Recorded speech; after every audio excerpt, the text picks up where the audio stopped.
Okay, welcome everybody. Thank you for joining us today for the AHA and ERC Education Guidelines launch. My name is Adam Chang. I'm an emergency doctor from Calgary, Alberta, Canada, and pleased to be one of your moderators today.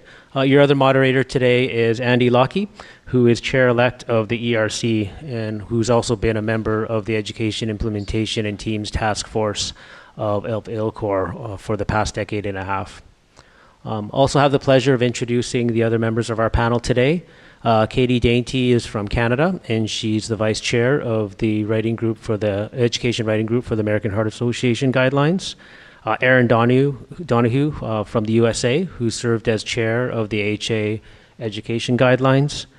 Timo Durad, who's co-chair of the ERC Instructor and Educator Support Committee, and also an author of the ERC 2025 Education Guidelines. And last but not least, Robert Tino Greif, who is also part of the ERC Writing Group for Education Guidelines and current chair of the Education Implementation and Teams Task Force of ILCOR. So of course we're all here because we know that educational efficiency is a critical component of the formula survival.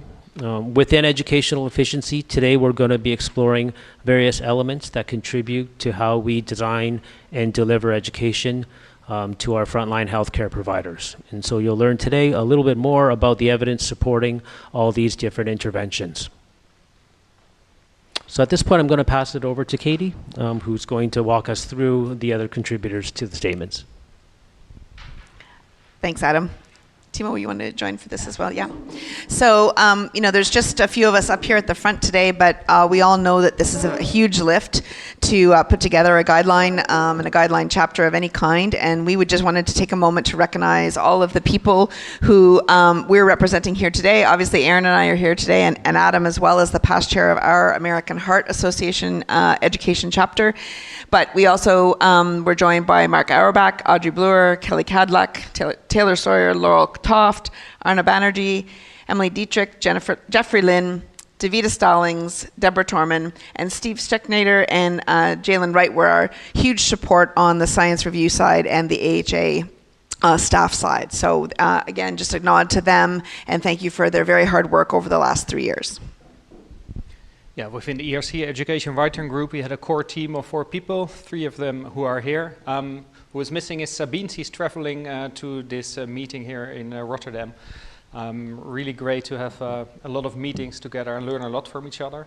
And 8 different people from across Europe who helped with writing the guideline. Christian, Olva, Sylvia, Sebastian, Jan, Barbara, Karsten, and Joyce. Thanks a lot to you. Then I would like to walk you through the process we went through writing the Education for Resuscitation Guideline. This is the timeline that was established for actually every guideline that was developed within the ERC. And we managed to, get quite close to it. So from the beginning, from 2024, we started with the formation of the writing groups. And after the core group was formulated, then we had the first sessions. And actually, during all of those year and a half, we had a lot of meetings and a lot of data collected. And I want to take you through a few of the data points I measured during the last 18 months. So please bear with me. In 2024, we had 12 online Teams meetings. In 2025, it were 6. We collected 36,140,447 bytes of data. I collected all the minutes, I collected all the videos, the drafts, etc. That's quite a lot. AI, ChatGPT assisted note-taking was used, so all the meetings were recorded, and ChatGPT and AI helped us to get meetings notes. And we had a total duration of all meetings captured by ChatGPT of 569 minutes, so quite a lot of discussion. During the process, and that was actually in the process of the evidence assessment, we decided to do one scoping review to get some own information that wasn't there. So we created one PCOST, and it was regarding the use of artificial intelligence in resuscitation training. And it informed a small part of our current guideline. During the public comment section, it was in May, June, we got a total of 53 public comments on our education guideline. And at the end, one gave a change to the guideline. So thank you a lot for all the public comments, because it really helps reflecting on the work we've done. And in sometimes it really changes some of the subjects. Our chapter was reviewed by 3 members of the ERC steering committee. Also really thank you for all your review comments and questions. I think it's a really valuable step in the process, because without a reviewing period in April and May 2025, it wouldn't be as good of a publication as it is. And I also want to point you to a thing we do within the ERC, and I'm curious if the American Heart does it also. We also have a publication for lay persons. So we have like a summarized publication from each chapter, but also for the education chapter, specially written and designed for lay persons. So really, really welcome you to read it also, and it's available from now on the website of the ERC. And we started also during the writing process with designing figures and tables. And in the beginning we designed 12 figures, graphs, tables, and in the end we only added 4 in the publication. So I want to say thank you and sorry to the design team, Marley and the ERC office, that we got them some extra work, and maybe we can use the graphs, tables that they made in our virtual learning environment in the future. But we wouldn't let it go to waste. So Katie, how was your process? Well, it was very similar timeline. Although we started back in 2022, was when Aaron and I first came together and started building the team, the writing team. The writing team topics got assigned in that same year of October 22, early 2023. Very big thank you to Aaron, who also sits on the ILCOR EIT task force, which was a brilliant connection for us because we were able to make real alignment between the topics that we were covering and what was coming down from ILCOR really early on in the process, and that helped us to not be waiting till the very end to wait to see the reviews that were coming from ILCOR. So thank you to Aaron for making that connection. It was really helpful, and hopefully other task force and chapter chairs can take advantage of that same kind of approach in the future. And then through 23-24, we were doing the evidence assessments, and as Diane pointed out earlier, in the American Heart guideline, we use what's called a modular knowledge chunk approach to drafting the chapters. And so we were working on those through 23-24, sent that off to Science Oversight in September of 24, and went through various review. We were able to pull the chapter together in the summer of 25, send it for final review, and then some final editing for language very close to the end, 2 weeks ago, right before it was ready to go to publication, and that brings us to today. Sorry, I will answer your question about the laypersons. Unfortunately, we don't have that same kind of thing, but I think it is very necessary as someone who works with survivors and co-survivors and lay responders. I think it's very important that they have a way to access, and other members of the public as well, have a way to access the science. And I think it's very easy. I love the graphics that you used as well. It makes it very accessible for different readers and different languages and things like that. So I think it's definitely the way of the future. I will make a quick note that the editor of that chapter, I believe, is Canadian. So proud to say that he is actually a cardiac arrest survivor himself, who happens to be a magazine editor, and so very well versed in editing those kinds of things. And so I hope that he can show us the way for the future as well. Yeah, so I want to let you know and let you show that this is the publication that has been published on the 22nd of October 2025. It's freely available to all of you to read. I really encourage you to read it, and I want to share some data points regarding the article with you all, because after a year and a half of a lot of work and a lot of time and effort by a lot of people, you get this. This is 20 pages.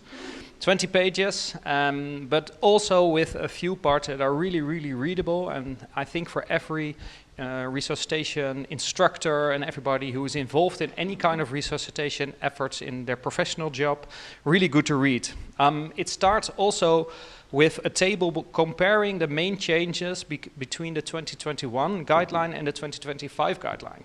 If you only want to get like a snapshot of what changed in the past few years, I really encourage you to read the table, because then you know what is changed and what are the main changes, what's in the guideline.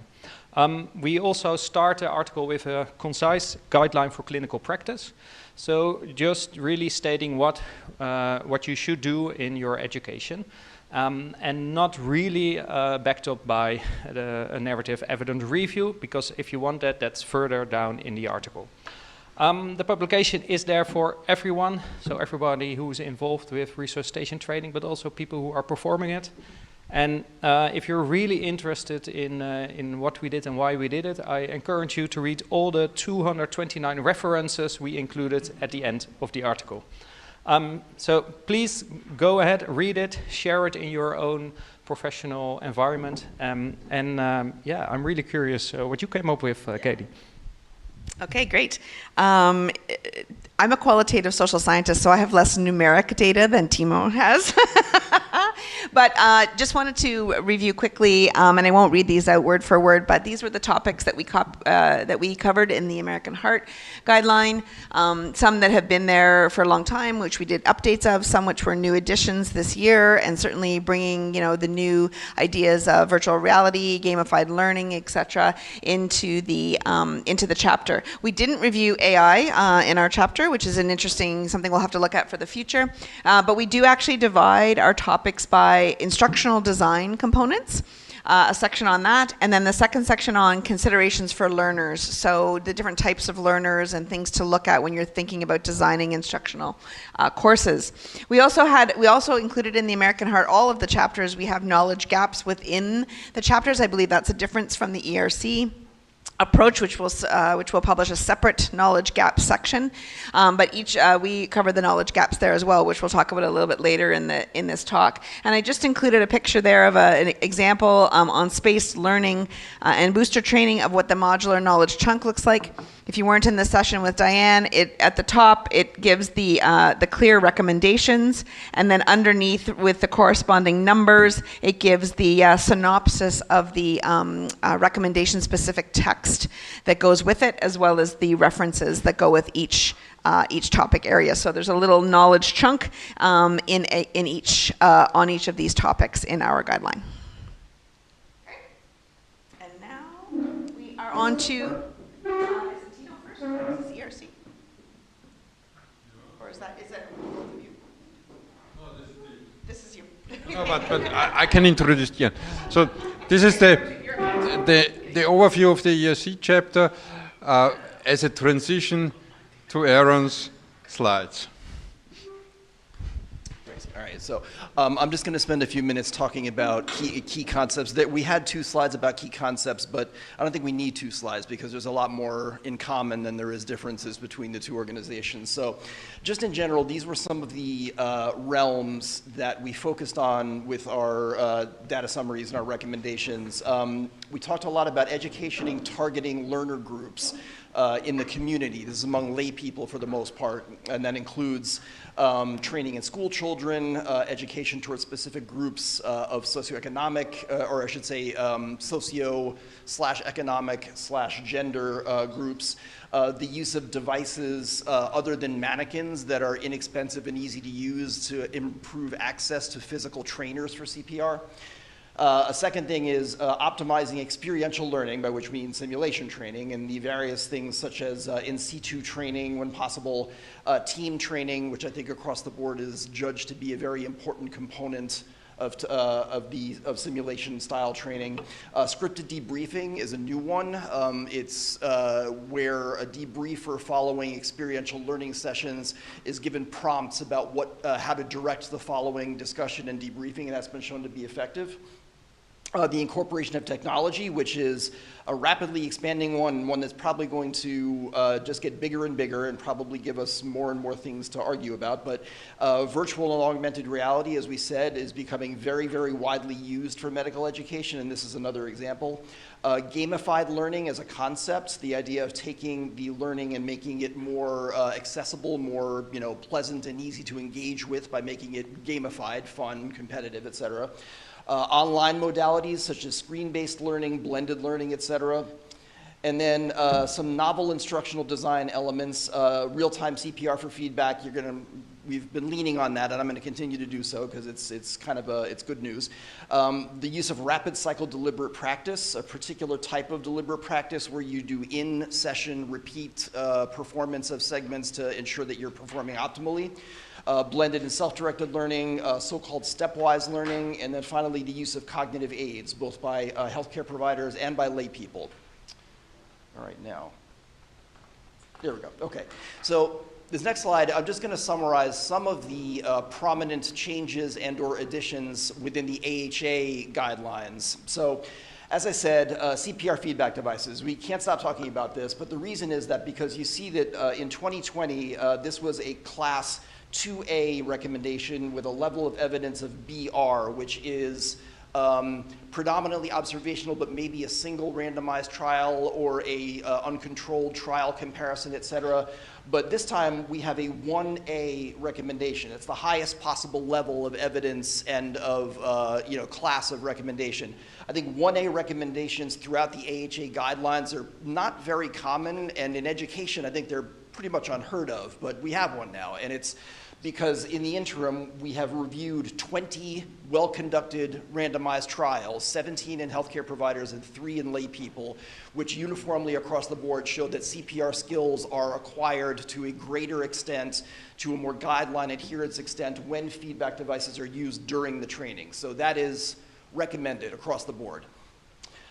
Disparities in CPR education. This was a new category of literature in 2020 where it was a single recommendation, no, I'm sorry, that's not true. It was 3 recommendations, but brief general recommendations. And the literature on this has also expanded considerably, and we now have a set of 5 recommendations. And what I think is most exciting about these is that instead of simply talking about recognizing disparities according to race or gender, socioeconomic status, language status, et cetera, there have been a few studies that have begun to use techniques like neighborhood mapping, where they can identify neighborhoods and regions that could be accurate targets for some of these educational interventions to make training easier and more prevalent. So as opposed to just recognizing things, there's actually beginning to tiptoe towards being intervene on them. CPR training for school children, it's now recommended at all ages. You've heard that a couple of times. There's been some studies in young kids down to 4 years of age that they can call EMS. They can activate the EMS system with a phone. They can actually operate an AED properly. Some of them maybe could do chest compressions. They're kind of small and it's hard work, but we know older kids can and some young kids can. But I think the more important part about training young children, like you heard earlier, is that when you get them used to seeing this sort of thing, have it be a part of their schooling, a part of their physical education, et cetera, they get used to it and they get sort of acclimated enough to it that they're more receptive to the real psychomotor training when they're old enough to do that. Virtual reality, I want to make a distinction here because this is a little bit confusing. We have separate recommendations for virtual reality, one for knowledge/cognitive performance and a separate one for skill performance. And the reason I'm distinguishing the two is because another unusual thing for us, we're making a class 3 recommendation for harm, for using virtual reality for CPR skill training. So what I'm specifically talking about here is there were 5 studies we reviewed that used virtual reality for CPR training and whose outcomes involved measuring, parameters of chest compression performance, so depth, rate, recoil, all those, specific quantifiable parameters of chest compressions, and they found across the board that people that were trained with virtual reality versus standard mannequin training at best did the same, but often did worse. It's not the same as the recommendation for virtual reality for cognitive learning, which found that there was some promise. But for now, this is a class 3 recommendation. We do not recommend that virtual reality be the cornerstone of psychomotor skill training and chest compressions. Cognitive aids, again, 2 disparate results here. For healthcare providers, we have a class 2A recommendation that they may be helpful during resuscitation training. However, for lay people, we are going to say class of recommendation 3, no benefit. And the reason for this is that the studies that looked at cognitive aid use in lay providers found that they didn't have a consistent demonstrable impact on how they did during CPR performance. What it did find is that the use of a cognitive aid was more associated with delays in starting CPR. So just for that reason, especially because we know that the initiation, the recognition and initiation is such a difficult obstacle to begin with, we're not recommending that cognitive aids be used in training lay people. And then last of all, this is kind of a tricky one, we came up with the phrase alternative objects. So this came out of, it sounds like a request from the AHA instructor network, or I should say, a stream of requests over the years that a lot of people wanted to know about this. Is there anything, household objects, simple things that you can use that people can push on as if it were a mannequin and gives you, comparable experience to using a mannequin for training chest compressions. And so we did a literature search and we found 7 studies evaluating everything from a pillow to stacked up rolls of toilet paper to mimic a chest as far as compression and recoil. The bottom line is that we need more data, not surprisingly. It's a kind of a ambiguous hedging recommendation. But I think it dovetails with the ERC's recommendations about low income settings and CPR training. I suspect that kind of tailoring the searches more in that light would probably, as time goes on, there'll be more to learn about that. All right, and Tino, I'll turn it over to you for ERC changes. Thanks. Let's look. So what we did in the ERC guidelines, each of the guidelines has a table 1 which tells you the changes from 21 to 25.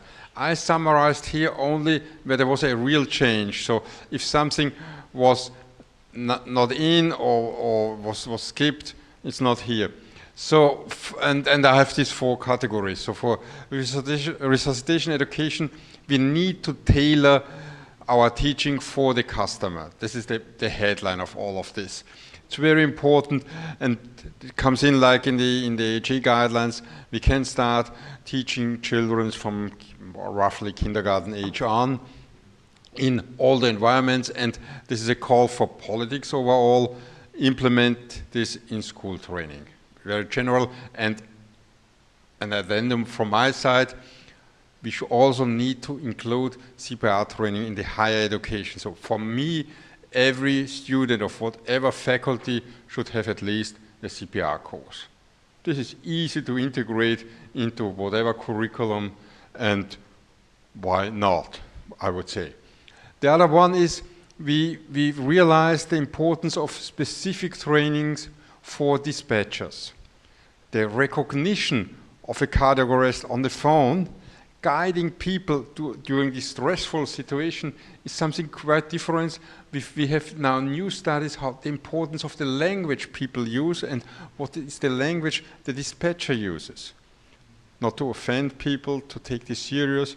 And technology in the future will maybe help us a lot. So there are the first reports how devices you have at home, recording voices, the breathing patterns might indicate differences in the health state of a person. So this is very important. So this is a little bit included in all this part. Then we have to teach high quality resuscitation competences, and here's an entire list. So blended learning turns out, not a big surprise, a little bit more efficient than single types of teaching methods.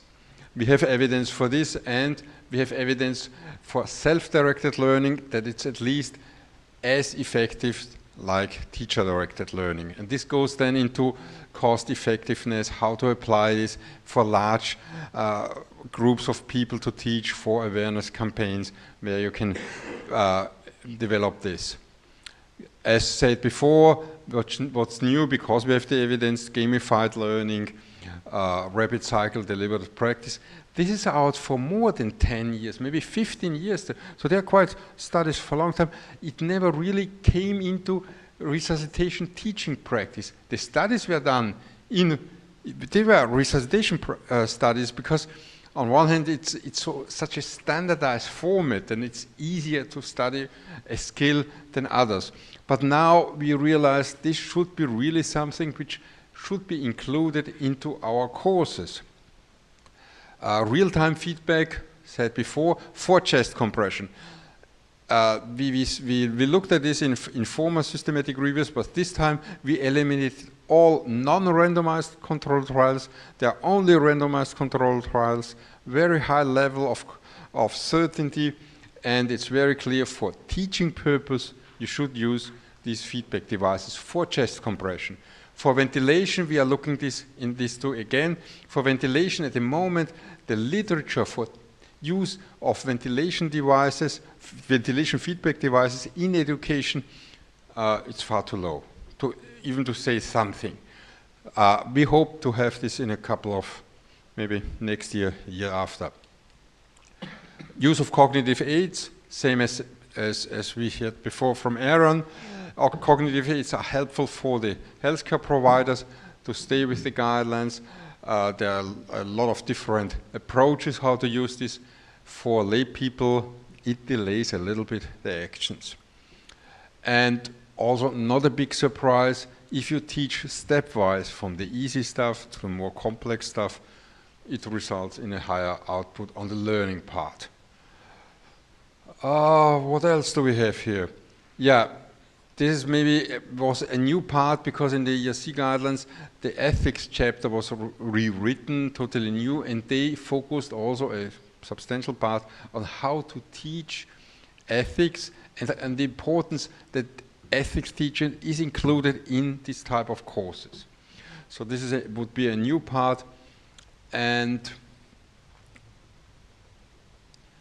it's not all about teaching skills, it's all about how a team works together. So the focus is now a little bit more on team competences, leadership, followership, working together to have a better outcome for the patient. Debriefing, we have a bunch of studies showing that debriefing is used. So, and debriefing is virtually existing everywhere. The literature really on the effect on debriefing during resuscitation is not so, there's not so much. We see that at least debriefing is not harmful. Some studies, there are several studies showing an effect on improved performance, nothing on outcome because most of the studies are coming also from simulation. A lot of studies showed no effect, so the conclusion we found is the consensus of science, because this is really a consensus, so we look at the data and then we have to find some kind of advice for the end users. Use debriefing because it's not harmful and possibly it helps you. Last point is resuscitation in low resource settings. Totally new topic. This goes into adapt your teaching methods on the resources available, use different devices for teaching, and consider what we would call distance learning to help people to get into courses. This was, in this way, this is a positive result of the COVID disaster, to say that millions of people died, really. That the use of distance learning, video conferences, stuff like this. So there are even studies, which I liked a lot, they make assessment of the end of a PALS course. And it worked. So this will be developed in the future, and we saw this as a point to develop, and therefore there's a support for this, also in our guidelines. And with this, we come up to the next part, and you have the pleasure again for Katie and Timo. Okay, thank you. Okay, so we're going to kind of do this together, this part, just kind of bring to life some of the conversations that we had at the tables as we were going through the science review. We called it controversies and research gaps, but it's just kind of things of interest and research gaps, I think. Yeah. And so I will hand it over to you to start with the controversies. Yeah, so we had a discussion if controversies is the right word, hey? Or is it more like, what went on during all the online meetings, physical meetings? Let me pick one. So from the top list, We had a discussion regarding assessment and resuscitation education. So what do we know about it? What should we put in the guideline? Should it be informed only by the resuscitation education science or also the broader educational literature? And in the end, in the ERC guideline, we added a sentence, also in the concise summary for clinical practice, that assessment should be performed and that it can also be frequent formative with a summative end decision. And when reading your guideline, Katie, I couldn't find a lot about assessment in there. Was this a topic that you discussed in your group? I think we definitely had discussions about it. I think it's something that I think it's actually about the broader education philosophy or learnings that we have to bring in. And I think that's as someone who comes to resuscitation from a non-clinical background, I think it is important to look at things from a different perspective and think about what we are assessing. So just take a course, check. Or are we actually assessing people's ability? Aaron mentioned knowledge versus skill versus retention versus performance. And so I think we do have to think really carefully about how we assess things going forward. We didn't specifically address that because it isn't really in the literature. No. But so it is a bit of a controversy and a knowledge gap, I guess. Yeah. So I'll keep that in mind.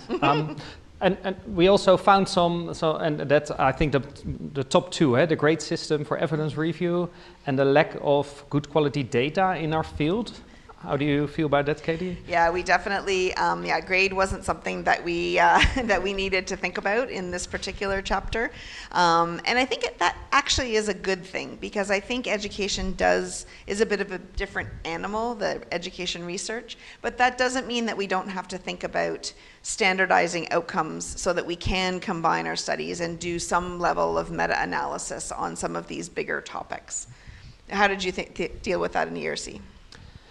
Yeah, so one of the things that stood out to me when reading the AHA guideline and the ERC guideline is that you really explicitly state the level of evidence behind every advice.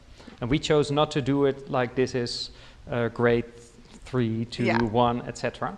And on the one hand, that makes it quite clear, but there's only almost a really low level evidence. So for the readability, maybe it feels for me that how we described it was a bit more readable for the general public. Yep. But again, it's quite a problem that we don't have actually high quality evidence out there. And well, that's one of the topics we want to discuss with you and also the almost 200 people at home who are watching live, I think. Where should we focus on? But maybe what did we define as a controversy? One of the things we discussed, and it's been mentioned also by Tina and by me, the online learning and artificial intelligence, because we, at the beginning of 2024, we were discussing topics, and of course we talked about AR, VR, differences and the publications that were there. Also the harm of sometimes of VR applications in resuscitation education. And we had a discussion about artificial intelligence. Should we include it or not? There were some separate publications out there. And that was, in the end, the thing we thought about doing our own PCOST and scoping review. However, I feel that may be something that would evolve really quickly in the future. So maybe when the 2030 guidelines regarding education comes out, it will be a major topic in there.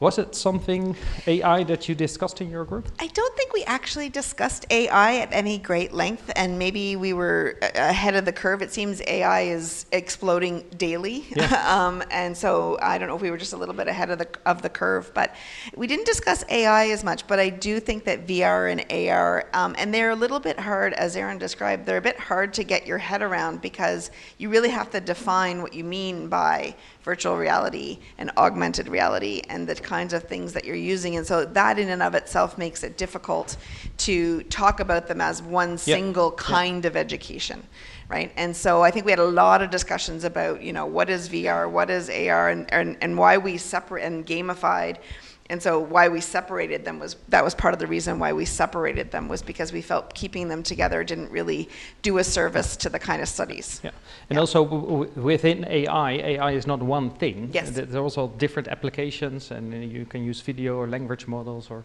all kinds of things we don't even understand. Don't even know. No. Yeah, and I think AI is, kind of a panacea right now. Like, it's going to solve everything, but I think we have to tread carefully. For sure. And different, it can cause real disparities in how people learn as well. So, something we're really going to have to keep an eye on. Yeah. One of maybe the potentially beneficial factors of AI can be the application in low resource settings, that you can use like a video feed to provide feedback by a system. So that can maybe be a possibility for the future. Definitely.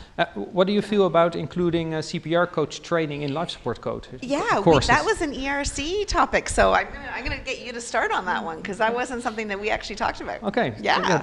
That was why I was asking you that. No, we know that having a CPR coach that improves the following of the guideline. Right. Also in simulated settings, a lot of research has been done. So if we say using a CPR coach in your resuscitation teams improves adherence to guidelines, shouldn't we also use it during our training? Because that's something we maybe should integrate in our life support courses or a different way. How do you feel about doing that? You know what, it reminds me a lot about including the point we made about including the discussion of the dispatcher CPR or telecommunicator CPR in training, because I think even today a lot of people don't realize, even once they do training, that when they call that emergency number, that they're in many places, not all of course, but in many places there's going to be a dispatcher there that can help. And it's kind of along the same lines, that we need to make them aware of that in training. Same thing, we need to make them aware of the benefits of a CPR coach in training so that they know what's coming. In the bystander or in the dispatcher case, it's more on the lay person side, and obviously the CPR coach is more on the health care professional side. And what may be a bit similar is also one of the advices in the ERC guideline, and I think also in yours, is regarding the clinical debrief. What Tino just mentioned, we know that we advise to do a clinical debrief because well, there's no evidence of harm, and it may improve some outcomes. Some neonatal studies had some data. But if we advise it to do it in practice, shouldn't we also incorporate it in our education, in our training? Because it's not known for everybody how to do a clinical debrief and what's the best format, what's the best educational approach. I think the same applies to like the CPR coach training. What is the best way to teach that in our courses? Maybe that's something we, well, within the next 5 years can come up with some new ideas. Yeah, and I think 5 years is a long time. I think education is one of the places where there's going to be, there could be a real boom of research and knowledge, creation as we start to think about this. And I think if we do reach outside of resuscitation and bring in some of our education colleagues to help with some of this, I think we'll make greater gains for sure. And coaching and and debriefing are things that happen in other places very well, and so we can certainly lean on some of that. We don't have to reinvent the wheel. And then we have the last point, I think, alternative devices for chest compression training. And this was kind of the pillow. The pillow, pillow. This was, Aaron and I actually had a lot of fun with this review, because when you look up this literature, there's, like Aaron said, everything from toilet paper to a pop bottle to, I can't even remember all the things that we saw. Some of it was editorial, and of course we didn't include that necessarily in the review, but it is interesting to think about in the low resource settings and how we can create the opportunity to have something to do recoil and chest compressions on that isn't a very expensive high fidelity mannequin. So there's got to be a range of opportunities. So we're not quite there yet, but in my mind, in the layperson population, even if you get people thinking about, hey, I can pull a pillow off the couch and practice, maybe that's still just good messaging. And so while it might not be scientifically the way we're going to educate, it certainly doesn't hurt to kind of think about those household things in that way, maybe. And then maybe combine it with a smartphone and an AI-based feedback system. You can come up with a really cheap way to Yeah. train the chest compressions. Yeah, exactly. And actually, I was just reading last night, and this isn't on the slide, and it isn't part of the any of the guidelines that I know of, but I was doing some reading about the use of escape rooms in other fields, so in nursing and surgical training and emergency room training, actually. And I was thinking to myself, oh, maybe this is something that will end up in our guidelines at some point, because what it does is create that kind of situational stress training, to add that to the training. And so I was really interested to think of that as a real future vision thing for resuscitation training. For those who are in the room or at home, the next few days there will be a neonatal escape room at the ERC conference in Rotterdam here. There you go. So if you're in Rotterdam tomorrow and the day after, you can do a neonatal escape room. There you go. And there it's you go. all been designed around the new guidelines, and they developed it around the changes. So they're focusing on the changes. So the goal is to come out with, well, more really knowledge trained regarding in that, it. under stress. I love that, because I think one of the things we hear, so in the work that I do around layperson training, and hearing the feedback from people who have then gone on to perform CPR, is that the reality of the training to the real event can be really missing. And so perhaps the escape room approach is something that we can finally bring in the stress. Yeah. Very good. Research gap then? Research gaps, yeah. So as I said, ERC has a separate gaps document that isn't part of this particular presentation, but in the AHA guideline we did include research gaps for the future. And around that we mentioned the idea that we need outcome measures that are reliable, reproducible, and relevant, and certainly standardized, so that we're measuring the same thing and we're talking apples to apples when we're comparing our science. And I'm glad to say that I'm part of a group led by Adam around building an UTSTEAN for education, which is going to be a really exciting addition to the literature and to our science. And so we keep an eye for that. It's submitted. The publication is submitted, so we'll be coming out very shortly, hopefully. Also thinking about cost effectiveness of some of the, specifically of the technology dependent educational tools that we've been talking about. We can get very excited about things like AI and VR, but they do come with a cost for sure, so we have to think about that. What does it mean to incorporate these digital and technological advances? And does it have any impact on quality and accessibility? So great point about the low resource settings, bringing in some of the digital technologies to be able to help with that. A synergy between the combinations of instructional design, so not just looking at one type of instruction, but is there a way to combine different types of instruction and see if there's a better way to do it that way.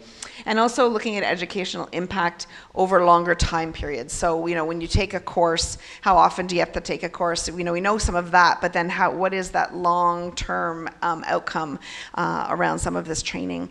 And I think another one that we didn't actually include in the chapter, but one that's very near and dear to my heart is this idea of outcome measures that are reasonable for what we're training people to do. We often think about the connection to the clinical survival, but in the layperson population, there's a very long time between layperson CPR and survival to hospital discharge. And a lot of things can happen in that time period. So what are some of those more proximal measures of educational impact around retention and willingness and all that kind of thing that we can look at building some really strong outcome measures for in the future?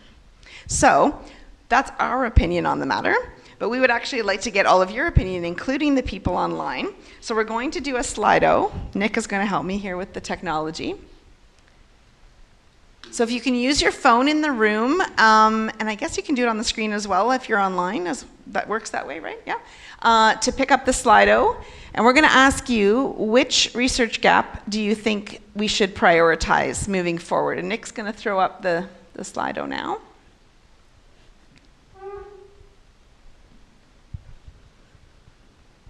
Oh, yeah.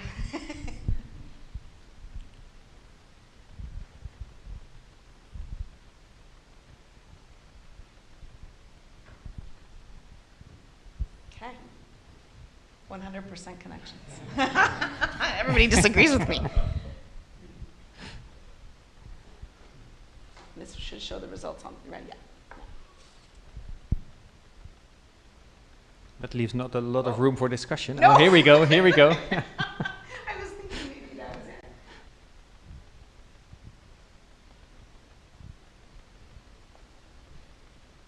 And these are certainly certainly the ones that we included in the AHA chapter, but maybe on the chat, if there's ones that, gaps that you think are missing, we'd love to hear about that as well. Here we go. A lot more votes coming in. Yeah. And we will be taking some of the questions online. Emma's going to help us to do that after this session, after this part. Okay. Oh, yeah. Still winning. Okay.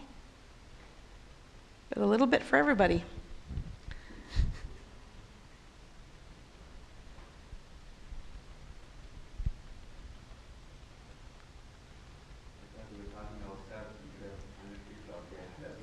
Yeah, yeah. How many people are online? You don't know. Oh, is that the 53? 53 have answered. Oh. Yeah, we can wait for people to wait a couple more minutes, but it seems to be stabilizing. Yeah. So there's a big push for educational outcomes, connection between educational outcomes and survival. What do you think? Yeah. Oh, Tino. Tino has. I would say we know this already, and I might give the microphone to one of our colleagues who did this stuff. Thank you very much, Tino. Absolutely, but I think we can still get further connections as well, and certainly I've just become aware. So the evidence that we've found from the systematic reviews shows that some specific courses like ALS, ACLS, NRP, and also, although it's not one of our AHA or ERC courses, the Helping Babies Breathe course as well, there are definite linkages between the people who attend these courses and improve patient outcomes. But I've also just recently seen a paper which I'm not going into in great depth with, but it links in BLS. Our wonderful colleagues from Denmark have looked at the linkages from over 10 years of making CPR mandatory on the school curriculum and an association with improved survival. So there is data there, but more data, more research really helps, because this is what helps the stakeholders. This is what they want to see. This is the proof that the hard work that we've done developing these courses actually makes a fundamental difference to the most important outcome, which is patient survival. So yes, I think there is, it's not necessarily a gap, but more research is definitely welcomed. There was coming in a question from the outset from the people who are watching the streaming. All these sessions in all the different breakout groups are recorded, so you have the chance to see all this, and then you have also the chance to get the slides new, because you can watch them, all the information. So this is possible for all. This will be on the web pages of AHA and ERC as soon as they are processed. This might take a day or maybe two. Thanks. Yeah, the second one, that was 25% of the people said a research gap, incorporating digital technologies to improve training quality. Yeah, to my knowledge, there are a lot of proof of concept studies, so that they show that they can use VR or AR or AI applications, but if it's really better than like the classical instructor, there were not a lot of comparable studies. Yeah.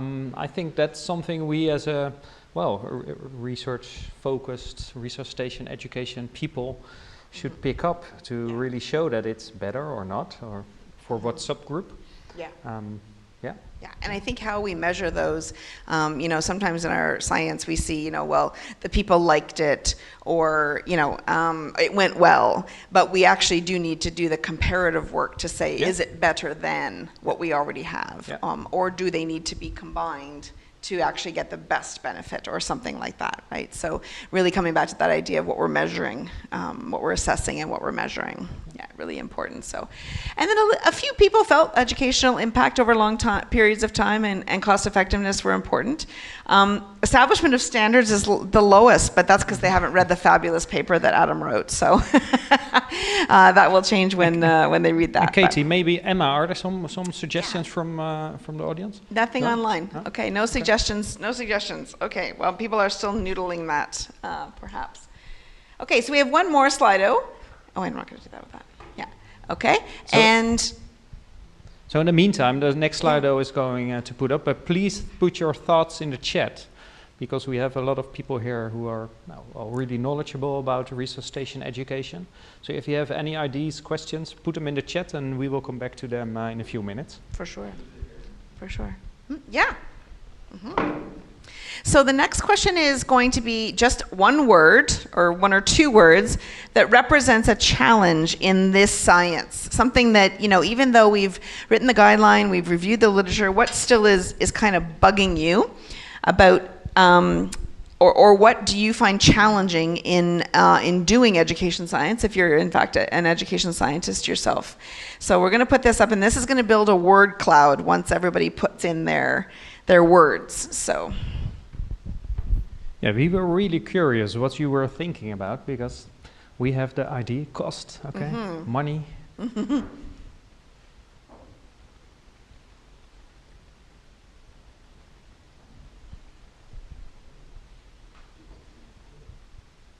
Interesting. Engagement and diversity. Those are good, really good terms.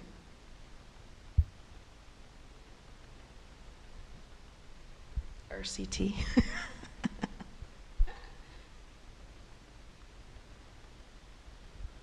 One word. This person put, for the teacher to be informed of the student's learning style.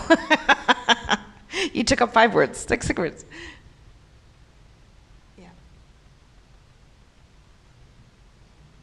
So the size of the words on the screen are people have voted or put those words in more often. So cost is still leading the way, it looks like, and engagement not far behind. Yeah. Education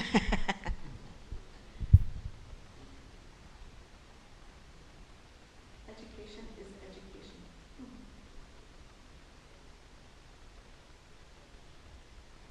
Okay, some really good stuff here, I think.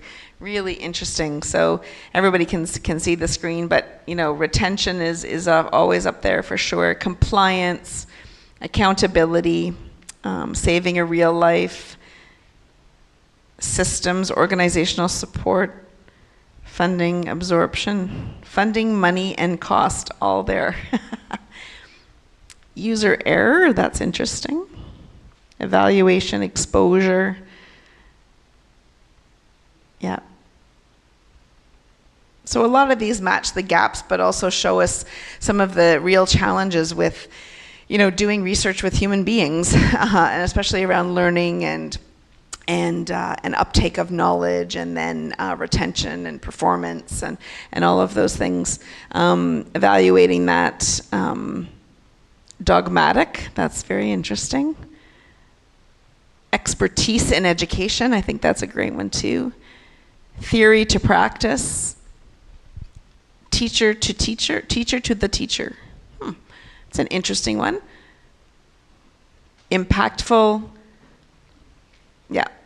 So we're seeing mannequins, outcomes, RCT. RCT is always an interesting one because it's, you know, again, as a qualitative researcher, I often question if an RCT is actually the right, you know, design for education. Of course, because it's comparing the gold standard between a new intervention. So why not, Katie? Okay, all right. More pragmatic RCT, would you say? Or classic RCT? Okay, yeah, classic. Classic, okay. Would love to hear anyone's thoughts on that. One comment. So as the cloud began to form and cost was in the center, I was thinking, this is going to be pessimistic. But now it's actually particularly gratifying that engagement emerged as the front runner, because I think, you know, that's actually like a good one-word summary for a lot of the stuff that we look at is just, you know, what do you do with your instructional design to engage people, whether it's the way it's delivered, the technology you use, the type of mannequin, in situ versus lab. That kind of is the bottom line for so many of these PCOS and these knowledge chunks that we're putting out in the guidelines. So I'm happy to see people cognizant of that, and that it's the most popular, the biggest word in the cloud, I guess. Yeah, great point. Great point. Glenn, can I ask you to take a picture of that for us? Yeah, it'll get captured on the Slido, but just would be good to have it. Yeah. Okay. So, should we, anything in the chat online? No. The Okay. chat is for Andy and Aaron. Yeah, the chat is for Andy. Okay, so we'll go back to the slide deck, and I'll call up Andy Lucky to lead us through the last phase. Thank you very much. So we've now got another 30 minutes, so I'm looking to everybody, the crowds in the room, to help us with questions for this last section, and everybody online as well, if you can put some questions into the chat. So you've now heard about this is us. You've now heard about the AHA guidelines. You've now heard about the ERC guidelines. You've heard about the similarities and some of the quirky differences between the two. And a lot of that ultimately relates to local implementation differences rather than differences in the way that we believe the evidence is telling us what to do. Education is the most important part of the formula of survival. So all the other groups will be talking about the clinical science, and we know that that's more or less as good as it gets. Local implementation, we have no control over. That varies between the different settings around the world. But education is the cutting edge bit. It is the bit where we're seeing the most profound differences that will help and to translate and to get the messaging out to people. Just before I come to the room and then to online, we've mentioned briefly several times about outcomes and specific outcomes. And I think around the table, the biggest challenge that we find in summarizing the evidence is that the outcomes tend to be totally different. So whereas in some task forces they may be comparing Cox's apples with Bramley apples, some others may be comparing apples with pears. We end up trying to compare apples with kangaroos a lot in the educational literature. So I'm going to look towards Professor Adam Cheng and ask, how can we improve this situation? What's the ask for all the primary researchers out there when they're conducting their research? Yeah, great question, Andy. One of the biggest challenges in being able to look at all this evidence and then to pool it to come up with recommendations that inform our guidelines is the quality of the evidence, and that is often dictated by what sort of outcomes are reported or measured. And so to all of the resuscitation researchers out there, what we want to try to do is we want to take strides towards standardizing outcomes. So for example, if you've designed a really novel course to try to improve the quality of CPR performance amongst your learners, you want to compare it against a traditional means of education or some other means. What we've provided in this Utstein statement, which is hopefully soon to be published within the next few months, is a list of standardized outcomes that we would encourage you to review and report in your research. And so, for example, for CPR skill outcomes, we would be interested in knowing the mean CPR depth, percentage of chest compressions that are compliant with CPR depth, mean CPR rate, percent of compressions that are compliant with CPR rate, and then a measure of overall excellent CPR, which would be the proportion of the total compressions that are concurrently compliant with depth and rate, right? In comparison to some studies, for example, that would report generic CPR scores that are provided by some of these devices that we're using in our training, the challenge of those scores is we don't know how they're calculated. These scores are manufactured by companies, and often the formula for calculating those scores is kept in a black box. So it's really hard for us as researchers and frontline providers to understand the importance of those sorts of scores. So I just sort of throw that out there as an example. We're trying to move towards standardizing measurement of outcomes. And so as a community, if we're all reporting the same types of outcomes, then that'll be easier for us to understand the impact, which then in turn will be easier for us to generate recommendations moving forward in the future. Thank you. So keep an eye out for a publication entitled Educational Utstein, and hopefully that will be in print in the very near future and help all prospective researchers to help us to assimilate the literature and the evidence. So, is there any questions? Are there any questions from the audience about the guidelines? Yes, Taku. Thank you. Yes, thank you. I'm Taku Iwami from Japan, and I'm past member of EIT, and Taku is a current member of EIT, and we are both working for Japanese research station guideline. And my main question is that here we are working for EIT, education and implementation, and this time this session is education and implementation, and we also have system intervention. So in Japan we include both, and my question is if there is education is of course very important, and education if we recognize some type of education is very effective, then we will introduce, implement such educational system in community. For example, school CPR is effective, then we will introduce such kind of intervention in the community. Then that should be a kind of system intervention. So what is the differentiation between education and implementation and system?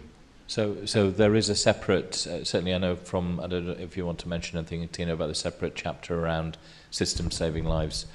So it is certainly from the ERC perspective, and I look towards my AHA colleagues around their guidelines, but it was a separate chapter, and I think that's been covered in another room with ethics. Is that correct, Tina? Yeah. So the educational chapter mostly focus directly on one side, what can you do? So these are educational interventions, instructional design, and also a bit the bigger picture, so school teaching and stuff like this. The system chapter looks on interventions on the system level. Therefore, you see also in the system, in the guidelines on the system, interventions for school teaching, cardiac arrest centers, only as an example, and for example, dispatcher training, because this is a system level intervention on the EMS level. Definitively, what we mention in the guidelines a bit is mass events. So how can you train people when a lot of people are coming together? For example, there's a stadium and there are 50,000 people in, so 50,000 persons there. There's a short video clip on the screen which they have there. How does this help? How can we educate people on first aid or cardiac arrest interventions? So this is a little bit a link. Literature, science on this, how much the effect is strongly needed, because then it goes into cost effectiveness. So, for example, if we can provide data on the money spent for a large public campaign, in contrast to a very sophisticated simulation center, only to have this would give us maybe answers to your question. Yes, but I think that is associated with a big research gap, educational outcome and clinical outcome. And for me, every educational intervention should be finally implemented in the society. That should be a system intervention for me. Of course, educational things should be assessed by use of educational outcome. Then educational outcome is effective. Then we should try to implement it. Then that should be system intervention. So I guess you mean, when you say systems intervention, you mean that if we have interventions that we know are effective, and so you're trying to differentiate between implementation and systems, is that right? And does that just mean the sort of scale of the implementation, or having it be a part of the way agencies operate or the way care communities are expected to do things or that sort of thing? So it's difficult for me to discuss in English. Anyway, without implementation in the society as a system, no educational things can be save lives. Can save lives, I think.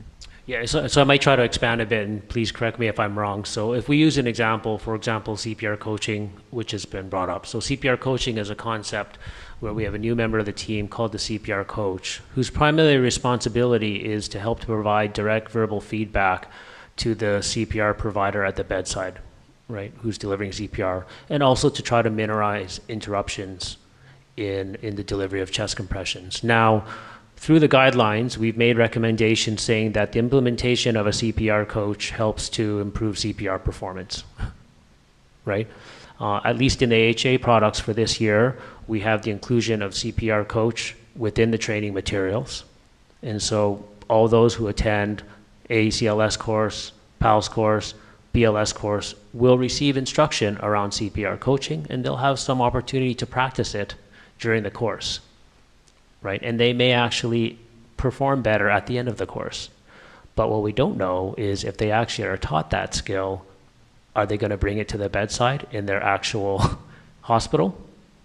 And are there additional strategies that we need to utilize within the hospital to ensure that it's applied at the bedside when the time comes, right? So interventions like that certainly do benefit from some sort of structured strategy within the hospital or within the hospital system to ensure that these things that we learn in courses are actually implemented at the bedside. And then, of course, having some research to document that, to say, okay, yeah, we have an implementation strategy in place, and it's worked because amongst the 150 cardiac arrests that we had at our hospital or within our system this past year, 145 of them had CPR coaching in place, right? As opposed to another hospital system where everyone took the most recent courses, they knew about CPR coaching, there was no system intervention in place, and CPR coaching only happened 5% of the time.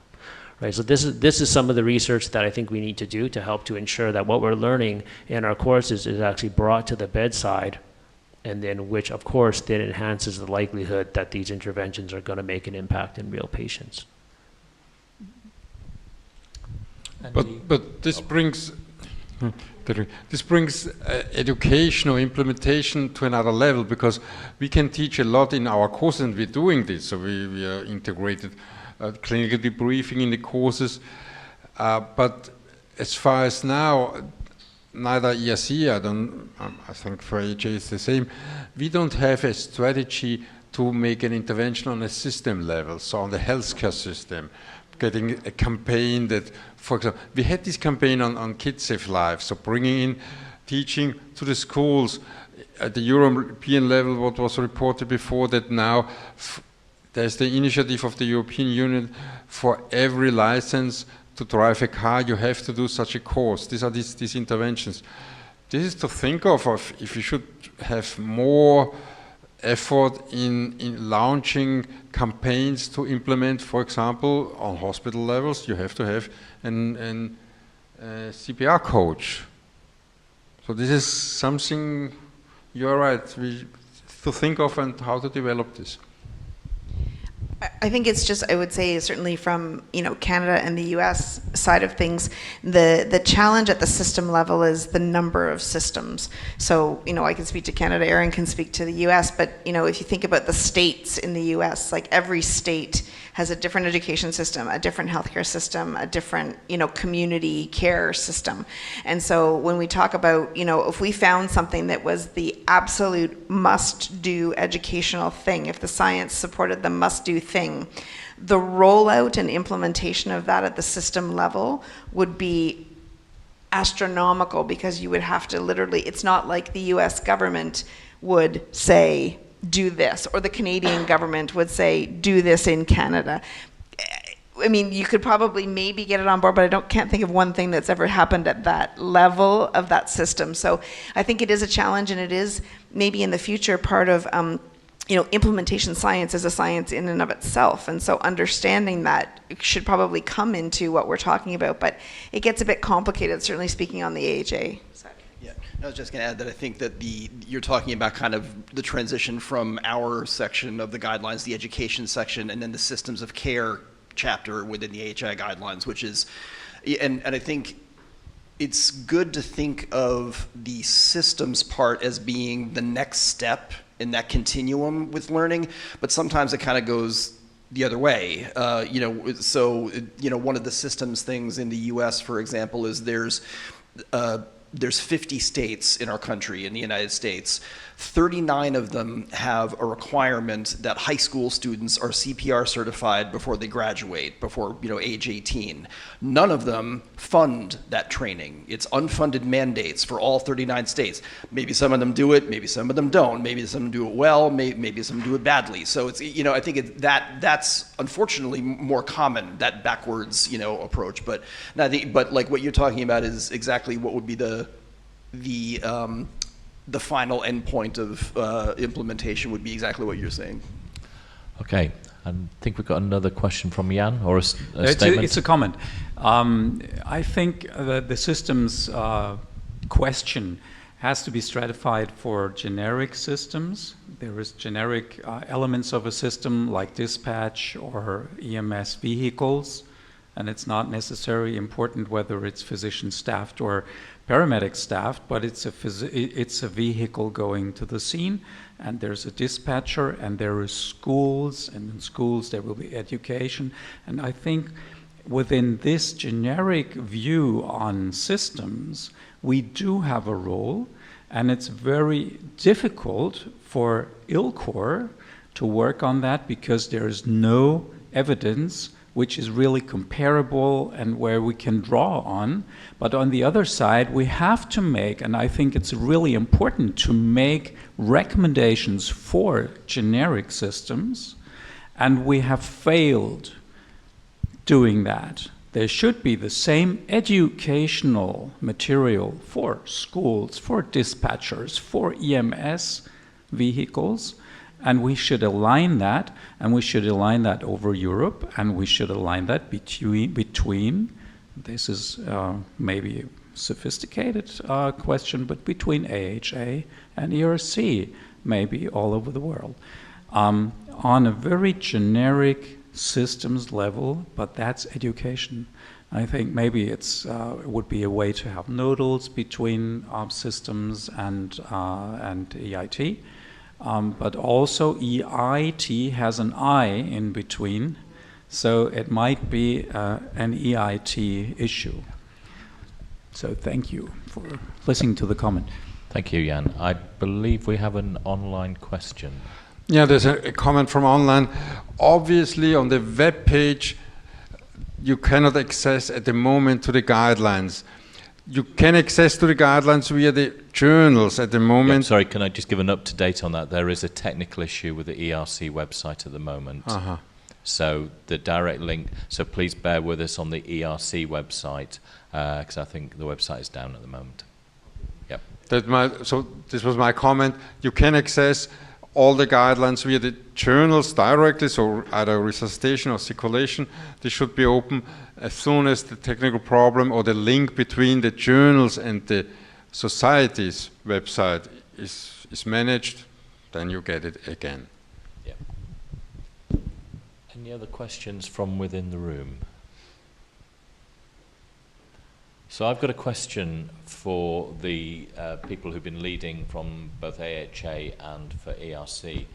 I'm obviously very youthful. I've only gone through at least 7 iterations of resuscitation guidelines throughout my professional career, and I've been involved in the generation of the last 4 of those, always vowing never to do it again, but realizing that I will have at least another set of guidelines in me if I'm spared. What have you learned from this process this time round? What have we done well, and what do we need to do differently next time? There's one thing that during the initial process of reviewing what evidence is out there, we defined a few topics that we thought was not available through ILCOR and separate publications. And I think, like if we start again in 3 years' time, I would bring that process earlier in the process so that we can maybe look at some topics more in depth than we now did. So not only depend on ILCOR, but are there new topics out there that we should look at and do our own evidence updates, review process on? And I would like to do that combined with the AHA, because it's really, I think, I would like to have some, maybe in the first months of the process, a meeting with Katie or Aaron, who is leading in 3 or 4 years' time, to have a short meeting. What are the topics you are looking at? Is there anything missing? And then help each other in that way. I think that's a chronic complaint, that there's a lot of redundancy in the work that we do, because AHA does their thing, ERC does theirs, both of them sort of report to ILCOR and so on, and that could be, I think with Adam's guidance as a past chair, the AHA tried to get at that process by reaching out to ILCOR, and for given groups that were doing reviews, we would try to connect them with reviewers from our writing group that were responsible for that question within the AHA sphere. And there were, I think, at least 2 or 3 published systematic reviews where they were co-authored by ERC and AHA co-authors, which was great. And I think to be able to implement that on a wider scale and be more consistent is kind of, I think it's exactly what you're talking about, just, because we're all doing the same thing, really, and there's so little difference, and there's a lot of, overlap and needlessly repeated work that we could do a better job of minimizing.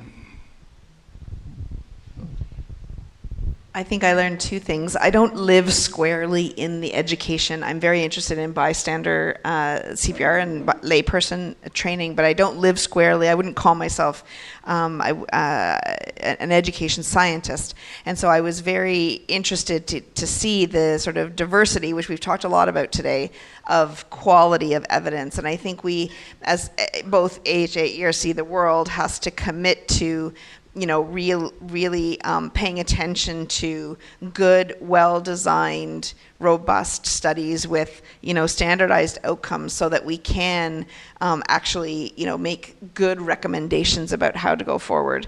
There's always room for pilot studies and all that kind of thing, but we tend to be a culture of pilot projects, I think somebody famous once said. And so how do we move beyond that to actually develop a robust science? So I learned that. And the second thing I think I learned is, or I would bring is, I did some training in implementation science in a past life, and I think we have to move towards a more of a living guideline process. And I don't know what that actually entails, but it's wonderful that that this work has been done by a number of amazing people. We've developed publications. We've had this big launch here today. But now what? How do we keep these, the guidelines living and the research being incorporated on a regular basis, I think is the future of guidelines. That would be. Very short, what I learned, very involved in the production of these guidelines, that I think in the future we need to change the format how we present this. Even we produce this endless list of bullet points and then very compact text, and in between some figures to have a little bit color in the inside. This is, for me, it's outdated. It's an outdated form. So in the future, how can we, even if this is a living guidelines, bring this across to people who are using simply their mobile phone or maybe a tablet? So reading, this is a form maybe, for us sitting here, but if I'm looking into 5 years, this is definitively another generation.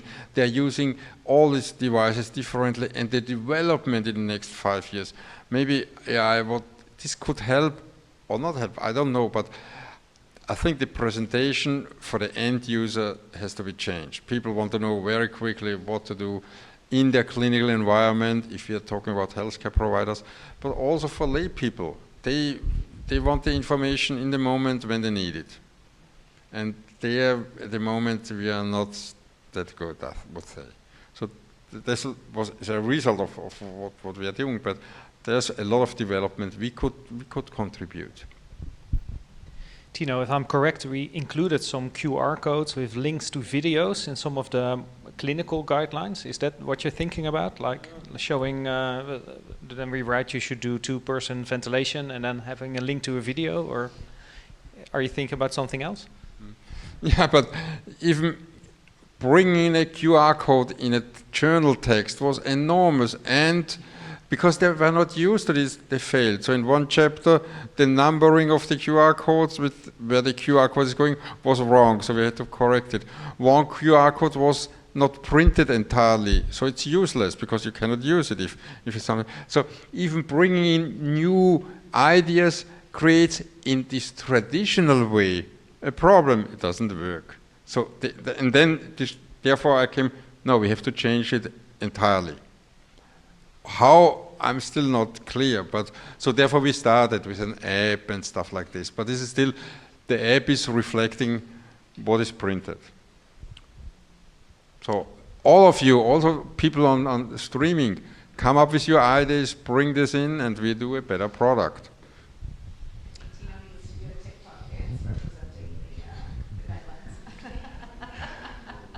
So for those of you online who didn't quite hear that, Katie was challenging Tino to a TikTok dance. We'll await that with bated breath. So we're coming to the close of the session now. I don't believe that there are any more questions online. Are there any more questions within the room?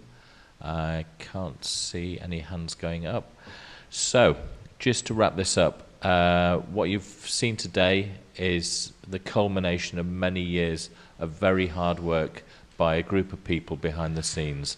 These guidelines, as I hope you realise, don't just suddenly magically appear. You've already heard it takes approximately 200 hours of work for every single systematic review. And the work that's been going throughout the years has been phenomenal. From the ILCOR process, led expertly by Tino, to the council process, which has worked after the co-stars to synthesize that evidence into guidelines that are specific for the AHA region and the ERC region. And in particular around education, it's been a phenomenal piece of work. So I'd just like to spend a moment just to thank the key players who are all around this table at the moment, to Adam Cheng, Timo de Raad, Tina Greif, Aaron Donoghue and Katie Dainty for all the hard work that they have done and the leadership that they have demonstrated around this. As I've mentioned, education is the keystone of resuscitation.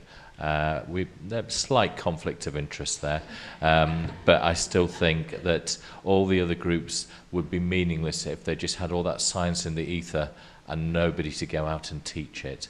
And we have seen the evidence that teaching evidence does actually save lives. So that's what this is all about.